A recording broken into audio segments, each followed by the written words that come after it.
man presents is a force to be reckoned with. He is an inspiration to a great number of Americans across this nation. He flew in from Montana late last night on the red eye and showed up extra late. And I want everybody to try to understand what an important moment this is for Rhode Island, to be able to introduce the founder of Oath Keepers, Stewart Rhodes.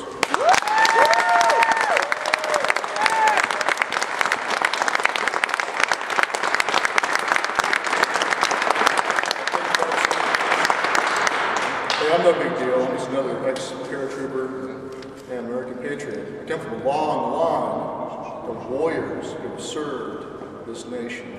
Both my father's side of the family, my mother's side of the family. My great uncles all fought in the Pacific in World War II as Marines. My mother's side, my grandfather, my dad's side fought in the Battle of the Bulge as an infantryman.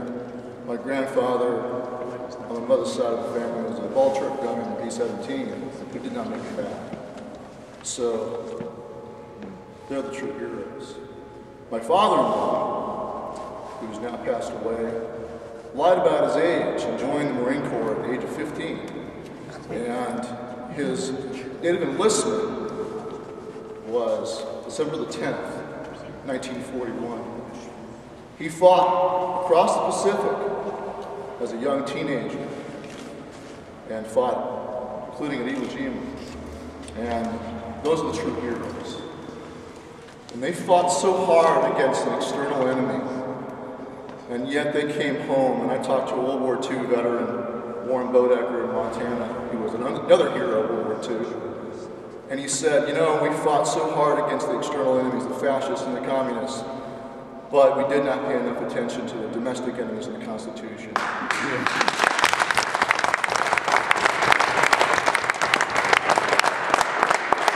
last October, I took him on an honor flight to the World War II Memorial in Washington, D.C., and it was bittersweet for him and many of the other World War II veterans because they all had the same regret in their hearts that they came home and focused on raising families and providing for themselves and their families and did not pay enough attention to these oath-breaking den of vipers that are in every state legislature and inside the U.S. Congress as well.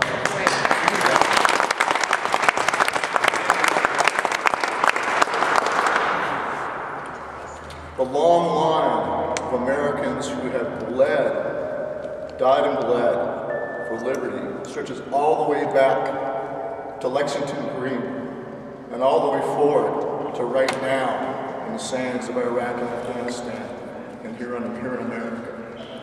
If we let their sacrifice be in vain, our children will curse our names for giving away their birthright of liberty. Desecrate the tombs of our fathers and our grandfathers, and we will also desecrate our own family honor for our children. So we have to stand now. It's our turn. It's so much easier to stand against a foreign invader, so much easier to see the enemy outside the gate, so much more difficult to see the enemy inside the gate, and to realize that your fellow citizens can be suckered and tricked into giving up their liberty. It's amazing to me that we even have this discussion now about whether or not the American people should be disarmed. You don't even have to refer back to the experience of the Founding Fathers and the lessons of history that they had learned, both by watching what had happened in other countries and then in their own experience of facing oppression by their own government.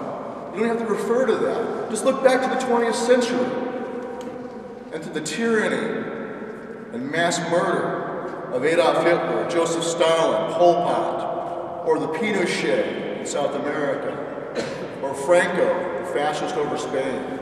All of these are examples, whether they come from the left or the right, who cares what label they hold. They were tyrants, they were despots, they were dictators, and every one of them murdered their own people. They murdered their political opponents. They murdered anybody they didn't like and they scapegoated and blamed, whether it be the Jews and Gypsies of Germany, homosexuals, whoever. In Stalinist Russia, it was the kulaks, the independent farmers, who were blamed. and then they were purged. They were starved out intentionally, or put in the gulags and froze to death. And Alexander Solzhenitsyn, the famous Russian dissident, says that in the gulags, they look back and they realize their mistake.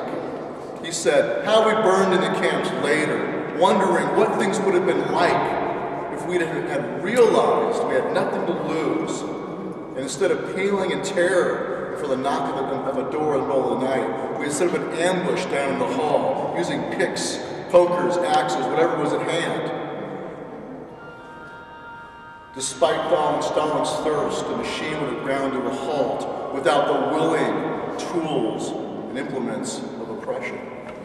That's an important insight. And he said, we did not understand the full situation. They did not know what was going to happen. And he said, but what is more important is we did not love freedom enough, and we deserved everything that happened thereafter. We can look at that experience, add it to the founder's wisdom, and you do not have an excuse for not knowing the full situation. If you allow yourself to be disarmed, this country is done. This government is so, as Blake pointed out earlier, is already so corrupt and so far outside the bounds of the Constitution on both sides of the aisle. Republicans were just as bad as the Democrats. Bush was a traitor. Yes.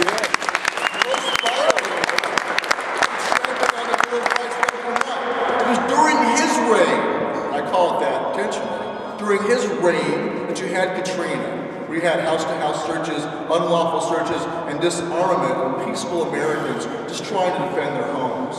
That was a big wake-up call for a lot of people, including guys in current service in the military and police, who saw their brothers, who were oath-sworn to defend the Constitution, they saw them violating the rights of the people and obeying unlawful orders.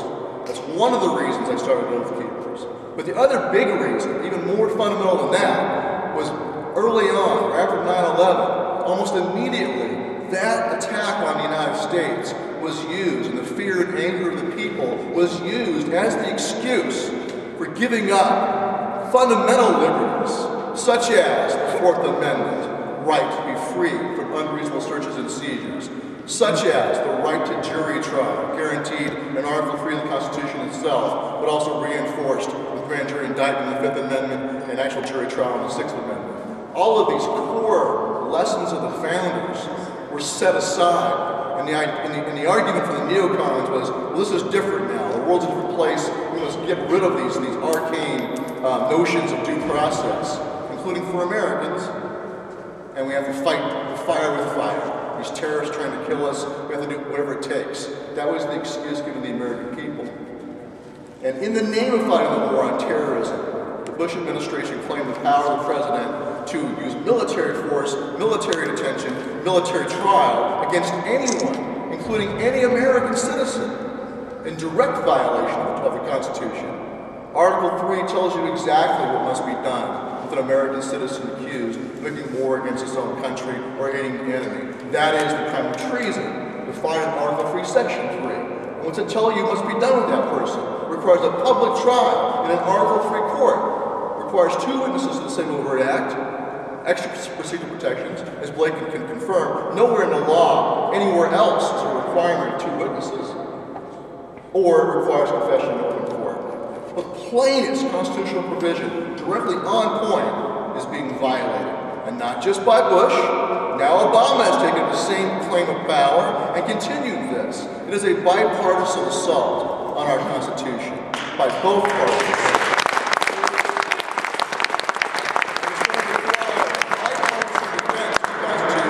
By every American. I'm an American first.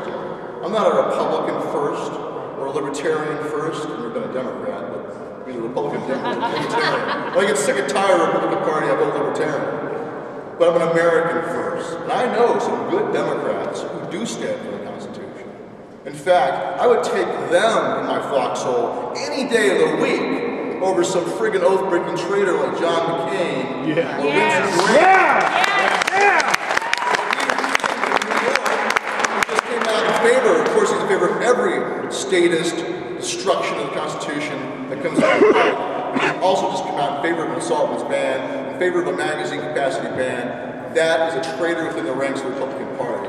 And so the Republicans have to get their head straight and understand that you need to clean your own house first. Purge out the oath breakers in your own party. Start there. Let Democrats worry about Democrats. Hey, I won't vote for a Democrat who violates the Constitution either. But especially within your own party, if you're a Republican, you need to clean out those oath breakers. And we see them right now. We just saw them in New York. How many Republicans voted along with that nonsense that Cuomo passed in the middle of the night? So every one of them was a traitor and an oath breaker. And I don't use the term traitor lightly. As I said, traitors are making war on the American people. That's what they're doing. When they want to set aside your right to jury trial and deny that of you, when they want to disarm you, they are following directly in the footpath of what the King and Parliament did, which compelled our forefathers to fight a bloody revolution, a desperate revolution against the most powerful military in the world at the time. Among the grievances listed in the Declaration of Independence is he has in many cases deprived us the benefit of trial by jury. And as you know, the fighting finally happened after a long train of abuses when they attempted to come and seize their arms April 19, 1775.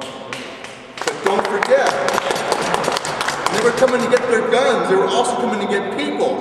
They were coming to snatch the leaders of the resistance, who they perceived as the leaders. They were hoping to defang the snake and take out the leadership. And that was Sam Adams and John Hancock in Massachusetts.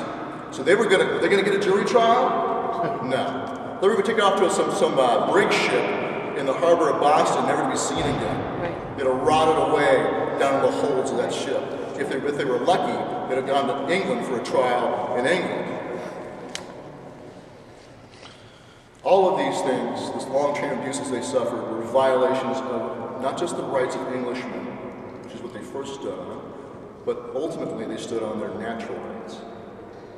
And when they fired those shots, April 19, 1775, there was no Second Amendment. They couldn't point to a Second Amendment right to bear arms.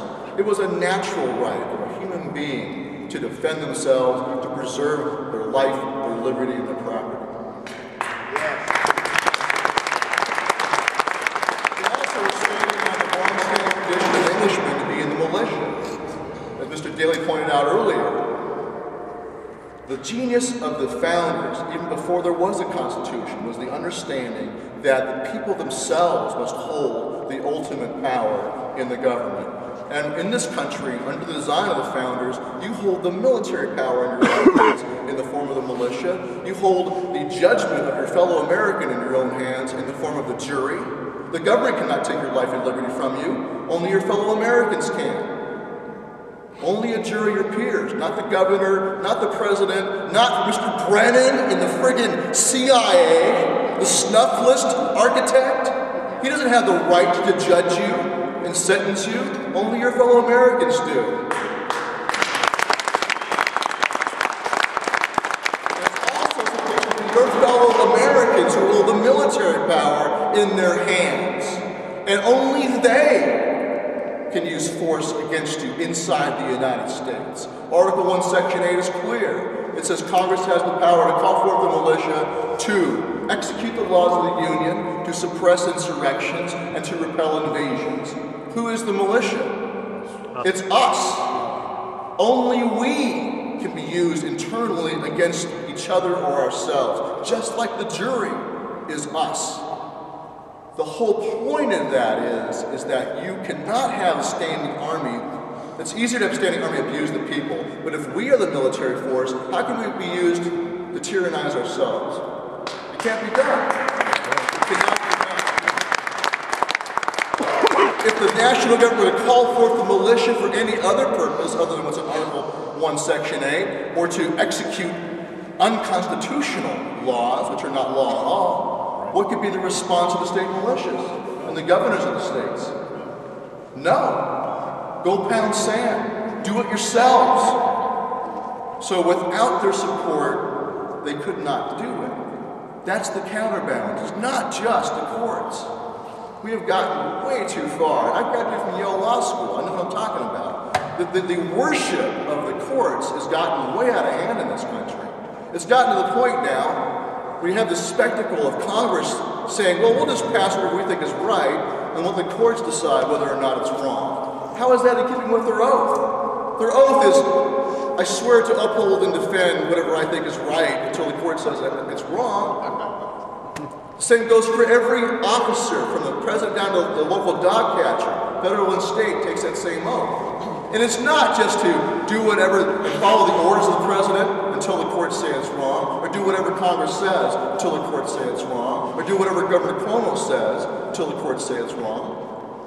Just the other day, the National Sheriff's Association issued this letter, which was like schizophrenic. It says, on the one hand, well, we stand for, we support the rights conferred by the Second Amendment, which itself is ridiculous. The Second Amendment does not confer any rights. It secures and protects rights that already exist. It doesn't say that people have a right, hereby have a right to bear arms. It says the right to bear arms should not be infringed. Just like the First Amendment doesn't say people hereby have a right to free speech and assembly and freedom of religion. It says these rights should not be infringed. But then it goes on, after that error, then it goes on to say, but a sheriff doesn't have any power to judge the lawfulness of constitutionality of the law. And basically they'll just enforce anything passed by the Congress, anything passed by the state legislature, until some court tells them no. Was that their oath? No. Just like in the military, when Lieutenant Calley in Vietnam, from the My Lai massacre, he defended himself by saying, hey, I was just following orders. I was following the orders of my superior officers. That's no friggin' defense. And he didn't have the luxury of waiting for some court down the road to rule that order to be unlawful. He had a duty on the spot right there to say no. And because he did not say no to an unlawful order, he was guilty and he was sentenced. Just like at Nuremberg, when the Nazis defended themselves. They said, oh, we were just following orders. That's no defense.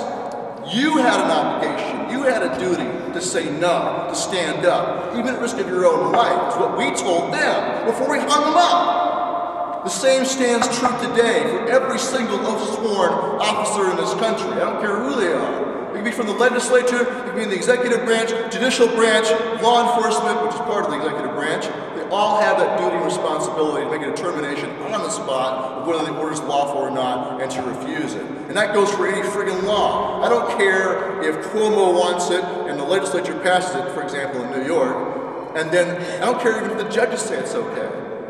Well, first of all, before you get to a judge, you have a duty and responsibility to say no. But what if the judge says it's okay? What do you do then? Do you just say, oh, okay, the judge said it's okay, now I got to do it? Is that right? No. Nowhere in the Constitution does it say that the Supreme Court is the final and sole arbiter of the meaning of the Constitution. That does not exist in the text, just like martial law is nowhere in there. And even in Marbury versus Madison, the case everyone points to, nowhere in that case does it say that. They just said, hey, a judge has a duty as part of the function of a judge to determine whether or not a law is unconstitutional. But that does not mean that the president doesn't also have that duty and responsibility. That does not mean that a senator or a congressman does not have the same duty. They still do. They're not off the hook. It's not just up to the courts. We don't live under an oligarchy of a bunch of lawyers and dresses.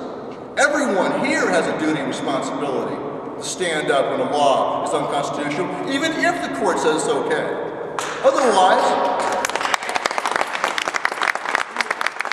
what is the point of their oath? When a judge enters the position of being a judge, they swear an oath too. I swear to support and defend the Constitution. Well, if they get to determine what the Constitution means, why are they swearing an oath to the Constitution? They should have swear an oath, I swear to support and defend whatever I think is right, or whatever I say goes. That's not their oath. The Constitution exists outside the judges too. And the states have a duty, as Blake pointed out earlier. The states have a duty to step up and stand up and interpose themselves when even all three of the branches of the federal government go nuts. They went nuts in Dred Scott and said a black man can never be a citizen of any state, even a northern free state. And rebellion against that, you saw the Fugitive Slave Laws being nullified in the North. But long before that, with the Alien Sedition Act, which was another gross violation of the Constitution, a direct violation of the First Amendment, what was the response to Jefferson and Madison?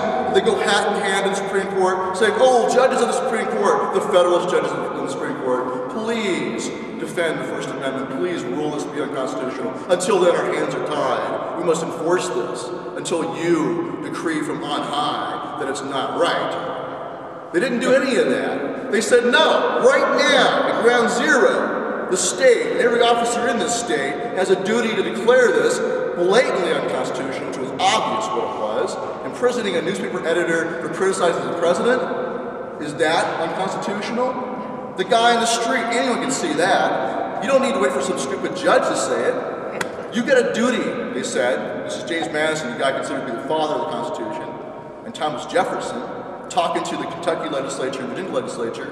You have a duty to declare it null and void from inception, declare it unconstitutional, and to interpose yourselves and defend the citizens of these states against it. That's the duty. Long before any court even hears the case, that's your duty. So,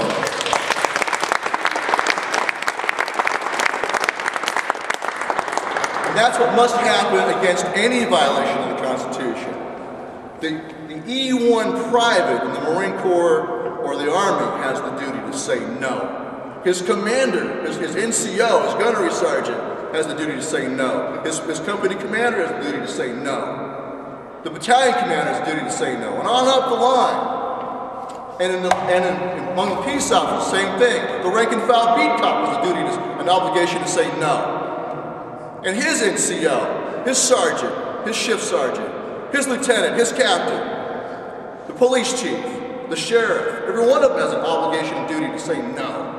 And hey, yeah, they might lose their job, just like a soldier might be court-martialed or even shot in wartime if it goes the wrong way. You might have corrupt judges, you might have a corrupt commission,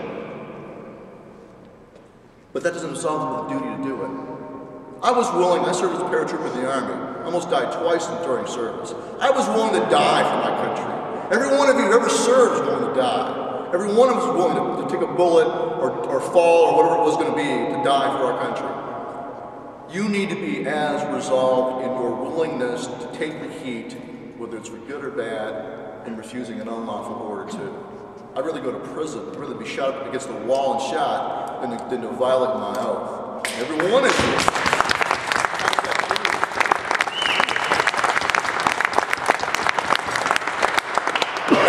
Crisis we face right now, as I said down at Paul Fest, we are at a crossroads. The choice now really is between 1775 America and 1935 Germany. If we don't stand hard and resolute right now, then we will slide into 1935 Germany. As Blake said earlier, the infrastructure is already in place. DHS is not designed to fight Al-Qaeda. Why do you think they're stocking away billions of rounds of ammo all over the country? What's the NSA spying on Americans for? Is it really to root out Al-Qaeda? Is that who they're worried about? No. You know who they're worried about? They're worried about me. They're worried about you. They're worried about American veterans. They're worried about veterans. They're worried about every American patriot who is willing to follow in the footsteps of their fathers and their grandfathers and bleed for liberty. That's who they're worried about. And that's who they intend to fight. It's coming. You might as well just recognize that it's coming, embrace the suck, and deal with it and get ready for it. Now, what will it be like? Well, I said a minute ago, the choice between 1775 Germany, or 1935 Germany and 1775 America, well, that's not really accurate, actually. The choice has already been made. The choice has been made by the American veterans and gun owners and patriots that it will not be 1935 Germany. It will not be a slow slide into a dictatorship with a whimper, afraid to stand up, cowering in fear at the knock on the door. We're smarter even than Solzhenitsyn. We're not going to wait for that moment to come. There will be a fight. So that was my message to down in Florida to the current servings. You will not be able to just go along and get along and be the enforcers of tyranny against the American people, because you and I, and you and us veterans, we're too busy killing each other for you to do that. But I don't want to see that happen. The last thing I ever want to see is active duty military and veterans killing each other. For what? And for who? Yeah. Or the police? For these maggots in political power? These lying, cheating, corrupt to the core traitors? No. They are. Do not spill your blood for them, is the message to the military and police. And we have seen many police officers and sheriffs and police chiefs across the country standing up right now and saying, I will not bleed for them. And saying, I don't really care what anybody in the government says. We're not going to do this. And frankly, they should say also, hey, Governor Cuomo and Mayor Bloomberg and Mr. Obama and the rest of you, if you're so keen on getting this done, you go do it. Strap on the body armor, sling up your M4, and go do it yourselves. Yeah. Let's see them do it. Ultimately, without the support of the military, especially, but also the rank and file officers out there in local police departments, they can't do it.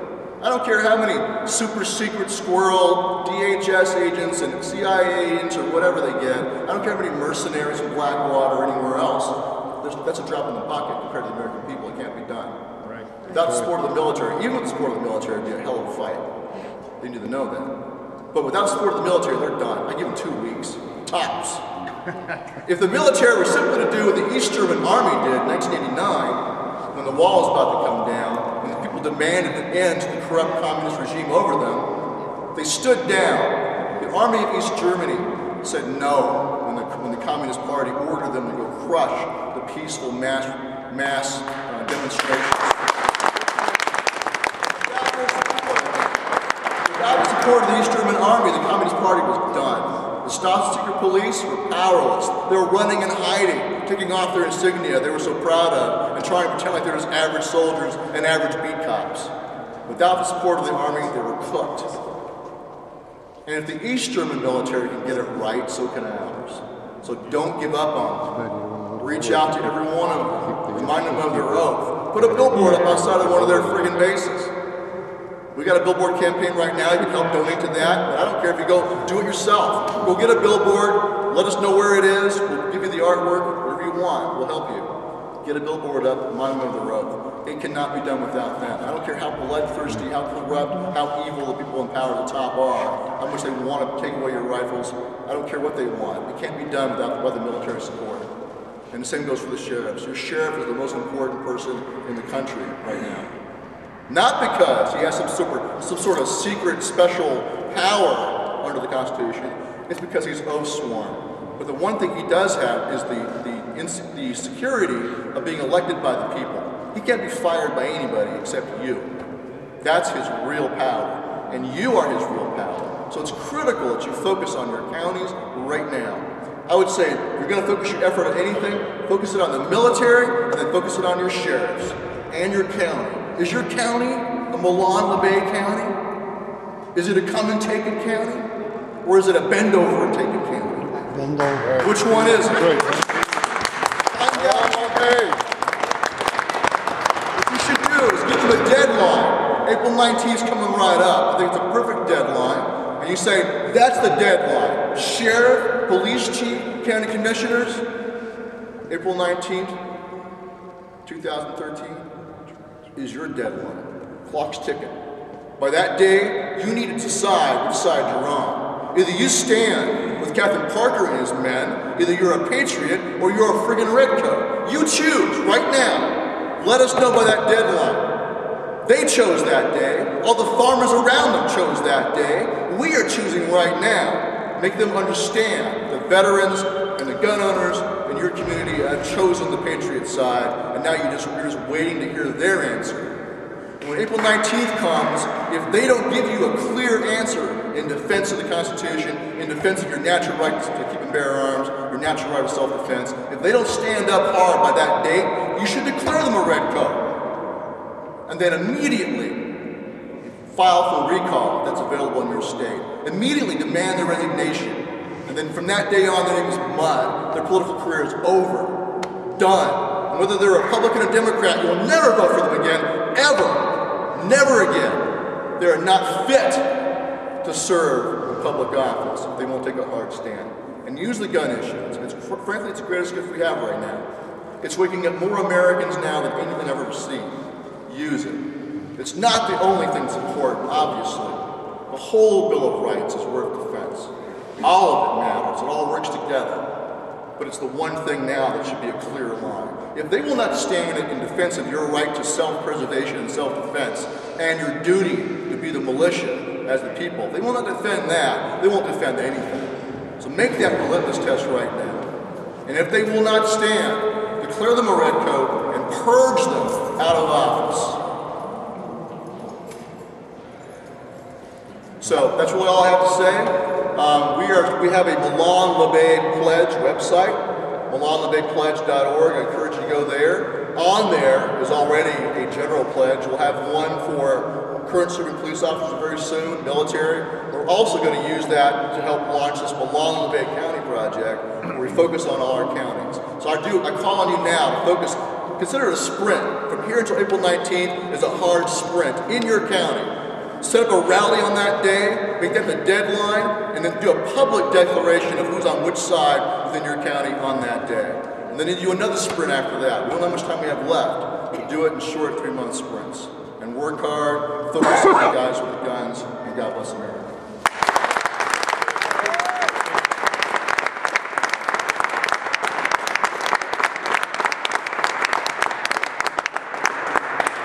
I want everybody here and the people watching at home to realize what just happened. This is history. It seemed like an insurmountable problem that we may be facing here in America, but we just heard the answer. This is a crisp, clear solution that was given to us. Part of the solution. I never claimed that oath keepers is the whole solution.